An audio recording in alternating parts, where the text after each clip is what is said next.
নমস্কাৰ আপোনালোকক পুনৰবাৰ ইজি টু ষ্টাডি চেনেলৰ অন্য এটি ভিডিঅ'লৈ আপোনালোকক স্বাগতম জনাইছো। আজিৰ এই ভিডিঅ'টিত আপোনালোকৰ মাজলৈ কেইটামান অতি গুৰুত্বপূৰ্ণ কুৱেশ্যন এনচাৰ লৈ আহিছো।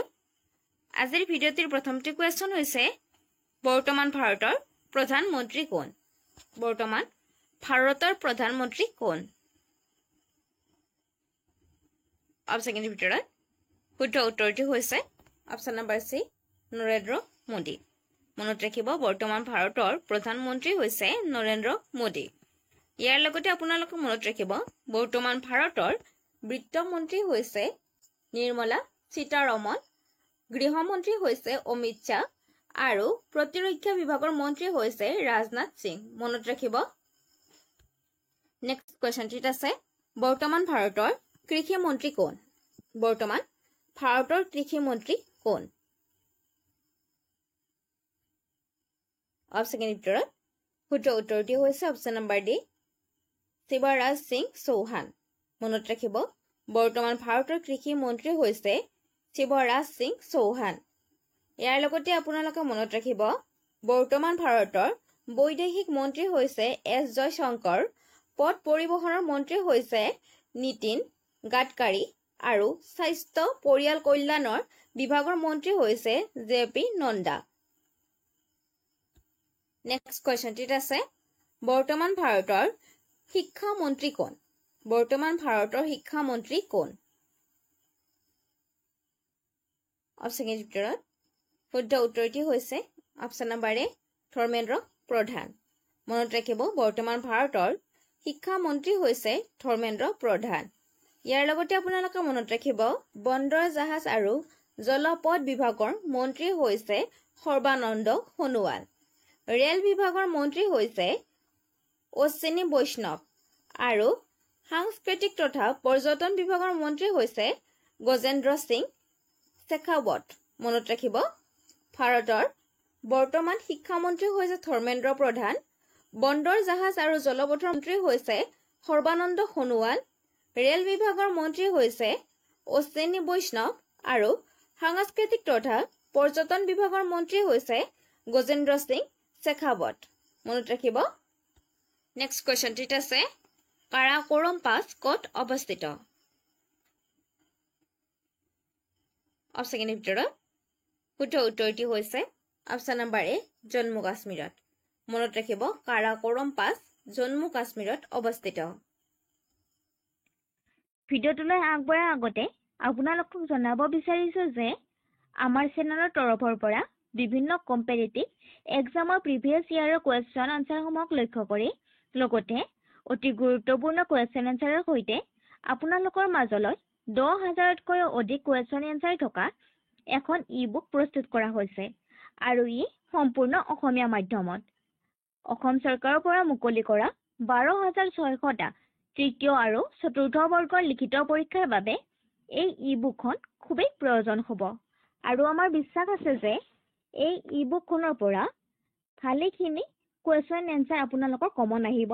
গতিকে যদি আপুনি এই ই বুকখন ডাউনলোড কৰিব বিচাৰে তেন্তে ইয়াত এটা হোৱাটছএপ নাম্বাৰ দিয়া আছে, তাত আপোনালোকে DM কৰিব আৰু এই ই বুকখন অতি কম মূল্যত লাভ কৰিব। ইয়াৰ লগতে আপোনালোকে এখন ইংৰাজী গ্ৰামাৰৰ বিনামূলীয়াকৈ ই বুক লাভ কৰিব। ধন্যবাদ। নেক্সট কুৱেশ্যনটিত আছে তলৰ কোনটো মিঠা পানীৰ হ্ৰদ? তলৰ কোনটো মিঠা পানীৰ হ্ৰদ? অপচনৰ ভিতৰত শুদ্ধ উত্তৰটি হৈছে অপচন নম্বৰ ই, ওপৰৰ আটাইকেইটা। মনত ৰাখিব, ওপৰৰ আটাইকেইটা হৈছে মিঠা পানীৰ হ্ৰদ, অৰ্থাৎ কলেৰু, ভীমতাল, উলাৰ, লকটক এই আটাইকেইটা হৈছে মিঠা পানী হ্ৰদ। ইয়াৰ লগতে আপোনালোকে মনত ৰাখিব, কলেৰু হ্ৰদ আছে অন্ধ্ৰপ্ৰদেশ ৰাজ্যত, ভীমতাল হ্ৰদ আছে উত্তৰাখণ্ডত, উলাৰ হ্ৰদ আছে জম্মু কাশ্মীৰত আৰু লকটক হ্ৰদ আছে মণিপুৰত। মনত ৰাখিব, এই আটাইকেইটা হৈছে মিঠা পানী হ্ৰদ। নেক্সট কুৱেশ্যনটিত আছে নিমখীয়া পানীৰ হ্ৰদ চিল্কা হ্ৰদ কোনখন ৰাজ্যত অৱস্থিত? নিমখীয়া পানীৰ হ্ৰদ চিল্কা হ্ৰদ কোনখন ৰাজ্যত অৱস্থিত?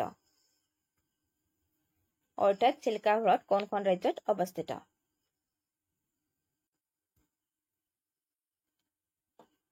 অপচনৰ ভিতৰত শুদ্ধ উত্তৰটি হৈছে অপচন নম্বৰ এ উৰিষ্যাত। মনত ৰাখিব চিল্কা হ্ৰদ উৰিষ্যা ৰাজ্যত অৱস্থিত। ইয়াৰ লগতে আপোনালোকে মনত ৰাখিব অন্ধ্ৰপ্ৰদেশত পুলকিত হ্ৰদ, ৰাজস্থানত সম্বৰ আৰু মহাৰাষ্ট্ৰত লোনাৰ হ্ৰদ অৱস্থিত। আৰু এই আটাইকেইটাই হৈছে নিমখীয়া পানী হ্ৰদ। মনত ৰাখিব। নেক্সট কুৱেশ্যনটিত আছে দেশৰ প্ৰথম ডিজিটেল ৰাষ্ট্ৰীয় সংগ্ৰহালয় ক'ত অৱস্থিত? দেশৰ প্ৰথমটো ডিজিটেল ৰাষ্ট্ৰীয় সংগ্ৰহালয় ক'ত অৱস্থিত? অপচনৰ ভিতৰত শুদ্ধ উত্তৰটি হৈছে অপচন নম্বৰ চি হায়দৰাবাদত। মনত ৰাখিব দেশৰ প্ৰথম ডিজিটেল ৰাষ্ট্ৰীয় সংগ্ৰহালয় হায়দৰাবাদত অৱস্থিত। নেক্সট কুৱেশ্যনটিত আছে জাতি জনগণনা আৰম্ভ কৰা দ্বিতীয়খন ৰাজ্য কোনখন? জাতি জনগণনা আৰম্ভ কৰা দ্বিতীয়খন ৰাজ্য কোনখন?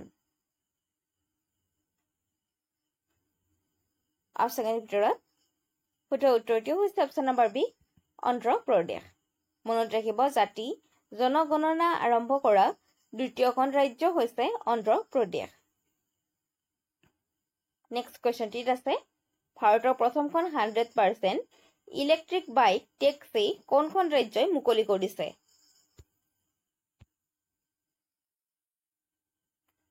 অপচনৰ ভিতৰত শুদ্ধ উত্তৰটি হৈছে অপচন নম্বৰ চি অসম। মনত ৰাখিব 100% ইলেক্ট্ৰিক বাইক টেক্সি মুকলি কৰা ৰাজ্যখন হৈছে অসম। নেক্সট কুৱেশ্যনটিত আছে ভাৰতৰ প্ৰথম বালিকা সৈনিক বিদ্যালয় কোনখন ৰাজ্যত মুকলি কৰিছে? ভাৰতৰ প্ৰথমখন বালিকা সৈনিক বিদ্যালয় কোনখন ৰাজ্যই মুকলি কৰিছে? অপচনৰ ভিতৰত শুদ্ধ উত্তৰটি হৈছে অপচন নম্বৰ চি উত্তৰ প্ৰদেশত। মনত ৰাখিব ভাৰতৰ প্ৰথমখন বালিকা সৈনিক বিদ্যালয় উত্তৰ প্ৰদেশৰ মথুৰাত মুকলি কৰিছে। নেক্সট কুৱেশ্যনটিত আছে অনাথ শিশুৰ বাবে আঁচনি প্ৰস্তুত কৰা প্ৰথমখন ৰাজ্য কোনখন? অনাথ শিশুৰ বাবে প্ৰস্তুত কৰা প্ৰথমখন কোনখন ৰাজ্যই? অপচনৰ ভিতৰত শুদ্ধ উত্তৰটি হৈছে option number B Himachal Pradesh. মনত ৰাখিব অনাথ শিশুৰ বাবে আঁচনি প্ৰস্তুত কৰা প্ৰথমখন ৰাজ্য হৈছে হিমাচল প্ৰদেশ। নেক্সট কুৱেশ্যনটিত আছে অগ্নিকবি বুলি কাক জনা যায়? অগ্নিকবি বুলি কাক জনা যায়? অপচনৰ ভিতৰত শুদ্ধ উত্তৰটি হৈছে অপচন নম্বৰ এ কমলাকান্ত ভট্টাচাৰ্য। মনত ৰাখিব অগ্নিকবি বুলি কমলাকান্ত ভট্টাচাৰ্যক জনা যায়। ইয়াৰ লগতে আপোনালোকে মনত ৰাখিব অতীন্দ্ৰিয়তাবাদী বুলি নলিনীবালা দেৱীক জনা যায়, অভিনয়চাৰ্য বুলি বজ্ৰনাথ চৰবাক জনা যায় আৰু অসম কেশৰী বুলি অম্বিকাগিৰি ৰায় চৌধুৰীক জনা যায়। মনত ৰাখিব অগ্নিকবি বুলি কমলাকান্ত ভট্টাচাৰ্য, অতীন্দ্ৰিয়বাদী বুলি নলিনীবালা দেৱী, অভিনয়চাৰ্য বুলি বজ্ৰনাথ শৰ্মা আৰু অসম কেশৰী বুলি অম্বিকাগিৰি ৰায় চৌধুৰীক জনা যায়। নেক্সট কুৱেশ্যনটিত আছে কবিতা কোঁৱৰ বুলি কাক জনা যায়? কবিতা কোঁৱৰ বুলি কাক জনা যায়? অপচনৰ ভিতৰত শুদ্ধ উত্তৰটি হৈছে option number D Ambeswar Chetia Phukan. Ambeswar Chetia Phukan. মনত ৰাখিব কবিতা কোঁৱৰ বুলি অম্বেশ্বৰ চেতিয়া ফুকনক জনা যায়। ইয়াৰ লগতে আপোনালোকে মনত ৰাখিব হেম বৰুৱাক অসম গৌৰৱ, ৰজনীকান্ত বৰদলৈক উপন্যাসৰ সম্ৰাট আৰু আব্দুল মালিকক কথাশিল্পী বুলি জনা যায়। মনত ৰাখিব কবিতা কোঁৱৰ বুলি অম্বেশ্বৰ চেতিয়া ফুকনক, হেম বৰুৱাক অসম গৌৰৱ, ৰজনীকান্ত বৰদলৈক উপন্যাসৰ সম্ৰাট আৰু আব্দুল মালিকক কথাশিল্পী বুলি জনা যায়। নেক্সট কুৱেশ্যনটিত আছে জ্ঞান মালিনী বুলি কাক জনা যায়? জ্ঞান মালিনী বুলি কাক জনা যায়? অপচনৰ ভিতৰত শুদ্ধ উত্তৰটি হৈছে option number D Mofizuddin Ahmed হাজৰিকাক। মনত ৰাখিব জ্ঞান মালিনী বুলি মফিজুদ্দিন আহমেদ হাজৰিকাক জনা যায়। ইয়াৰ লগতে আপোনালোকে মনত ৰাখিব নবীন চন্দ্ৰ বৰদলৈ কৰ্মবীৰ, ভৱানন্দ ৰাজখোৱাক খৰিকাজাইৰ কবি আৰু পাৰ্বতী প্ৰসাদ বৰুৱাক গীতি কবি বুলি জনা যায়। নেক্সট কুৱেশ্যনটিত আছে ত্যাগবীৰ বুলি কাক জনা যায়? অপশ্যনৰ ভিতৰত শুদ্ধ উত্তৰটি হৈছে option number B Hemchandra Barua. ইয়াৰ লগতে আপোনালোকে মনত ৰাখিব দেশ প্ৰাণ বুলি লক্ষীধৰ শৰ্মা, ধনী কবি বুলি বিনন্দ চন্দ্ৰ আৰু জননায়ক বুলি দেৱেশ্বৰ শৰ্মাক জনা যায়। মনত ৰাখিব ত্যাগবীৰ বুলি হেমচন্দ্ৰ বৰুৱা, ধনী কবি বুলি বিনন্দ চন্দ্ৰ, দেশ প্ৰাণ বুলি লক্ষীধৰ শৰ্মা আৰু জননায়ক বুলি দেৱেশ্বৰ শৰ্মাক জনা যায়। নেক্সট কুৱেশ্যনটিত আছে নিজৰাৰ কবি বুলি কাক জনা যায়? নিজৰাৰ কবি বুলি কাক জনা যায়? অপশ্যনৰ ভিতৰত শুদ্ধ উত্তৰটি হৈছে অপশ্যন নম্বৰ চি শৈলধৰ ৰাজখোৱাক। মনত ৰাখিব নিজৰাৰ কবি বুলি শৈলধৰ ৰাজখোৱাক জনা যায়।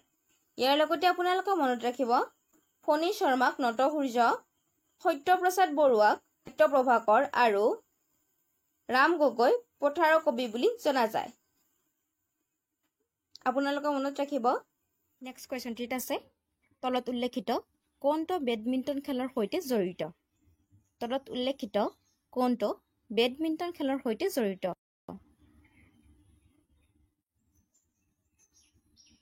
অপশ্যনৰ ভিতৰত শুদ্ধ উত্তৰটি হৈছে অপশ্যন নম্বৰ ডি অমৃত দিৱান কাপ। মনত ৰাখিব বেডমিণ্টন খেলৰ সৈতে অমৃত দিৱান কাপ জড়িত, অৰ্থাৎ বেডমিণ্টন খেলৰ বাবে অমৃত দিৱান কাপ দিয়া হয় বা প্ৰদান কৰা হয়।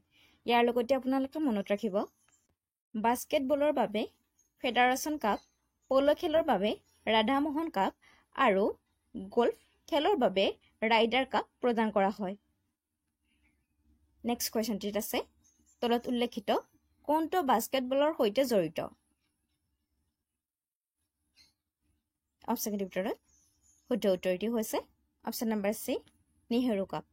মনত ৰাখিব নেহেৰু কাপ বাস্কেটবলৰ সৈতে জড়িত, অৰ্থাৎ বাস্কেটবলৰ খেলত নেহেৰু কাপ প্ৰদান কৰা হয়। ইয়াৰ লগতে আপোনালোকে মনত ৰাখিব নৰং কাপ বেডমিণ্টন খেলৰ সৈতে জড়িত, পৃথ্বী সিং কাপ প'ল খেলৰ সৈতে জড়িত আৰু ইৰাণ ট্ৰফি ক্ৰিকেট খেলৰ সৈতে জড়িত। মনত ৰাখিব বাস্কেটবলৰ সৈতে নেহেৰু কাপ, প'ল খেলৰ সৈতে পৃথ্বী সিং কাপ, বেডমিণ্টন খেলৰ সৈতে নৰং কাপ আৰু ক্ৰিকেট খেলৰ সৈতে ইৰাণী ট্ৰফি জড়িত।